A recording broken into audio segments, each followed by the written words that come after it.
Hi guys, it's Erin, and today I wanted to talk about how it is 1 year since we have moved from Massachusetts to South Carolina.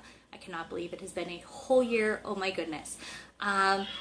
If you told me a year ago that we would be where we are, I probably would tell you you're crazy. We wouldn't be so happy. I really didn't think, as much as we wanted the move and had been planned on moving for years, it was still a huge adjustment. I am still not 100% okay with being a full-time stay-at-home mom. It is much more work than I thought it was going to be. Granted, this is something I always wanted. It's way more work than I thought it would be. But we are all super happy. The boys adjusted way better than I could have imagined. The trip down was fantastic, as I've said before in the past, but they've been adjusting so well and thriving. They have been doing so well. I really couldn't ask for anything better. As for the visiting, we have not gone back to Massachusetts in this past year. We were going to in the spring, and then we ended up not because there was just so much going on. And then we were going to for Thanksgiving this year, but for me, it was hard to say we shouldn't go.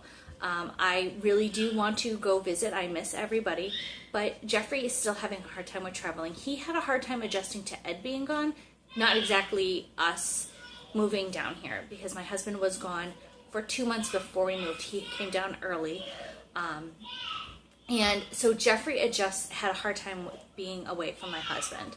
And even now, like even if we go to the beach, which is at my in-laws, and they're about 4 hours away, he has a hard time just traveling there. Jeffrey does. Not my husband. Jeffrey does. Jeffrey has a hard time with new places, with strange people. And let's face it, we've been gone for a year. Any family is going to look like a stranger to him. He may have some memory of them, but for all intents and purposes, everyone's going to look like a stranger. So I really hummed and hawed for quite some time over going back for Thanksgiving. And my husband really left it up to me, and he said, if you want to go, we go. If not, we stay home. And I made the decision to stay home. I do not feel like Jeffrey is ready for that.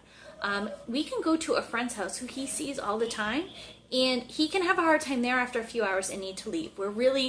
It's really because he doesn't have the words to express that, hey, I really just need a break right now. Can I go in the other room and, play on the tablet, or can we go for a walk, or I need to take a nap. He needs the words to tell us what is going on before we make a 14-hour car ride back to Massachusetts and be there for a week with people he doesn't remember. So with that being said, we are hoping to go in the spring. Jeffrey will have been in school for a full year, so we're hoping his vocabulary is increasing every day, so we're hoping by then it'll be much better. As for regrets, we really don't have any regrets.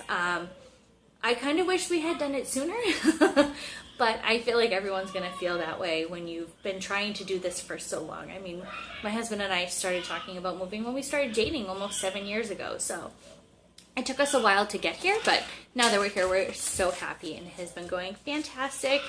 And I just can't wait to get our own place because we are renting. We did renew our lease for 1 more year, just because we did look at houses and it was just kind of overwhelming for us, and we kind of waited a little too long. So we've decided we're just going to stay here for 1 more year, and then we will buy a house. So that's where we are now, but the move went great. We are so happy, and I can't believe it's been 1 year.